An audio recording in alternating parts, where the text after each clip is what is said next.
Ya, pasar keuangan global masih terus berjuang di tengah terpaan sentimen dari wabah virus corona. Pada perdagangan kemarin, 9 Maret 2020, bursa saham dunia kembali babak belur, seiring dengan munculnya juga sentimen dari anjloknya harga minyak global.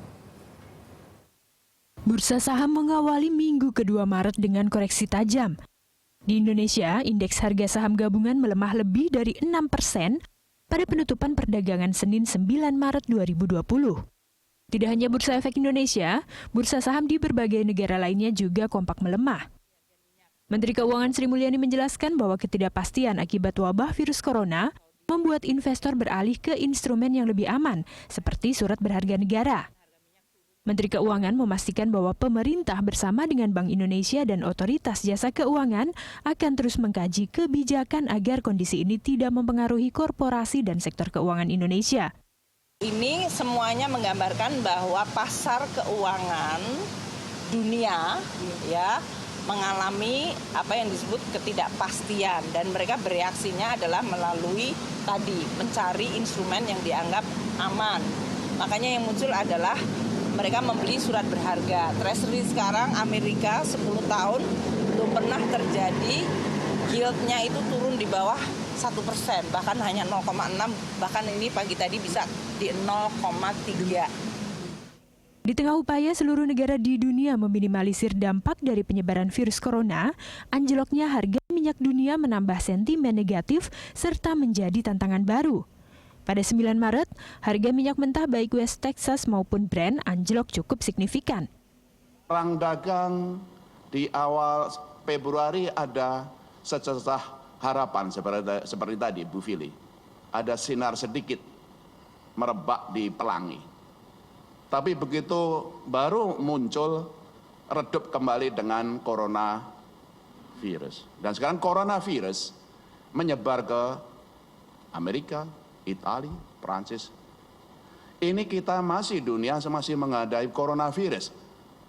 Malam ini, tadi malam, pagi ini kita dihentakkan dengan perang oil, perang minyak. Yang kemudian harga minyak turun dari sekitar 60 menjadi 30. Inilah contoh-contoh bahwa anti globalisasi atau menurunnya globalisasi itu demikian cepat. Di satu sisi kita digitalisasi, demikian cepat tadi sudah diceritakan. Indeks harga saham gabungan memang berhasil menghijau kembali pada perdagangan Selasa 10 Maret 2020. Namun sentimen dari wabah corona dan fluktuasi harga minyak dunia harus terus dicermati agar otoritas bisa merumuskan kebijakan yang tepat untuk menjaga stabilitas perekonomian. Tim Liputan, Berita 1. Ya, dampak virus corona sedang memukul perekonomian. Kini giliran harga minyak mentah memporak-porandakan harga saham. Belum ada yang tahu kapan situasi kembali normal. Tak ada juga yang tahu kapan penurunan harga saham di BEI mencapai bottom price. Apa yang harus segera dilakukan pemerintah, Bank Indonesia, dan Otoritas Jasa Keuangan? Untuk membahasnya sudah hadir di studio Berita 1, Wawan Hendrayana, Head of Investment Research Info Vesta, dan juga Bapak Fahmi Radi, pengamat ekonomi energi UGM. Selamat datang Pak Fahmi dan juga Pak Wawan. Terima kasih sudah hadir di Hot Economy. Pak Wawan, tadi sempat kita dengar apa yang disampaikan oleh Gubernur BI ini sudah ada secerca harapan angin segar, tiba-tiba ekonomi dunia dihantam oleh virus corona. Kemudian ada lagi sudah mulai menurun penyebarannya di Tiongkok, tapi dihantam lagi dengan perang minyak begitu ya. Nah, ini kemarin kita sempat drop IHSG kita terjun bebas ke 6% lebih begitu, tapi meskipun hari ini sempat terapresiasi 1,82 ya. Nah, analisa Anda kemarin itu sebenarnya apa sih penyebabnya sehingga IHSG kita ini dropnya cukup dalam begitu, sangat dalam bahkan? Ya, sebenarnya masih dampak dari virus corona itu sendiri, yang efeknya adalah perlambatan ekonomi dunia tentunya. Ketika kita bicara ekonomi dunia melambat, konsumsi minyak akan turun. Dari hal ini pun membuat harga minyak memang seharusnya demand-nya akan turun, melemah. Tapi ternyata memang kemarin ini turunnya terlalu drastis begitu ya, betul. Sehingga membuat banyak pihak khawatir. Ketika harga minyak turun sebegitu dalam, maka pendapatan banyak emiten ini akan terpengaruh. Terutama di Indonesia ini kita salah satu eksportir batu bara. Ketika minyak turun sebegitu dalam, Alternatifnya adalah batu bara. Tapi batu bara tentunya akan turun juga. Ini berpengaruh. CPU pun juga turun kalau tidak salah kemarin begitu. Otomatis ini berpengaruh kepada pendapatan perusahaan batu bara dan juga pendapatan negara Indonesia itu sendiri. Jadi mungkin APBN akan terpengaruh. Jadi efeknya memang ada tambahan dari perang dari harga minyak itu sendiri begitu. Pak Fahmi, kalau misalnya kita lihat ini perang minyak ini sendiri sebenarnya apa penyebabnya sehingga menjadi apa ya sebagai sentimen negatif juga untuk ekonomi dunia itu? Nah, saya kira yang tampil perang itu kan antara Arab Saudi dengan Rusia gitu ya. Betul.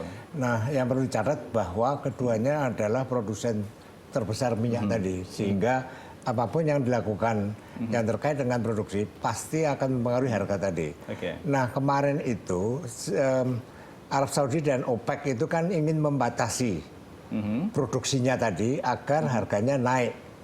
Karena memang dalam setelah Desember itu trennya memang harga menurun tadi. Nah, Arab Saudi ingin menjaga tadi. Nah, masalahnya Rusia yang produsen terbesar juga tidak mau mengikuti apa yang akan dilakukan oleh OPEC mengurangi produksinya tadi. Dia mengatakan saya akan tetap memproduksi sesuai dengan target yang ditetapkan. Nah, kemudian kan dibalas oleh Saudi. Oh, saya juga akan memproduksi dan ini akan membajiri pasar. Nah, maka kemarin terjadi penurunan yang demikian drastis gitu ya. Yang terakhir terjadi itu tahun 1991 tadi. Dan dampaknya tadi saya kira di pasar modal dan beberapa hal itu kan cukup besar. Nah, kenapa itu terjadi seperti itu? Karena harga minyak ini tidak hanya berkaitan dengan harga minyak itu ya, komoditas lain, tadi batu bara, gas dan yang lainnya. Penetapan harganya itu sangat ditentukan oleh harga minyak tadi. Nah, maka itu tadi kemudian berdampak juga pada saham di komoditas tapi tadi. apa kepentingan dari Arab Saudi dan juga Rusia ini? Arab Saudi ingin menahan produksi agar harga minyak kembali naik, tapi dari sisi Rusia sendiri tidak mau harga melambung tinggi begitu. Ini apa kepentingan dari mereka ini? Nah, itu ada perbedaan kepentingan gitu ya. Yang satu Arab Saudi dia berharap melalui OPEC juga untuk tetap menaikkan harga karena akan terjadi penurunan akibat corona tadi. Oh, dampak dari corona. Dampak dari corona itu kan akan menurunkan itu ya. Kemudian juga tadi saya katakan tren pada bulan setelah Desember itu memang trennya menurun. Nah, Arab Saudi menginginkan agar harga tadi tetap atau bisa naik. Nah, tapi Rusia itu punya kepentingan yang lain.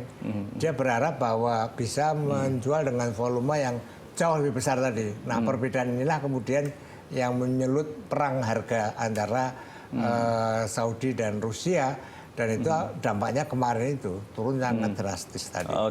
Pak Wawan, kalau kita lihat hari ini kan IHSG terapresiasi 1,82. Ini sentimen apa yang membuat IHSG lumayan memberikan angin segar hari ini? Apakah memang hanya technical rebound atau ada sentimen lain yang membuat IHSG terdongkrak?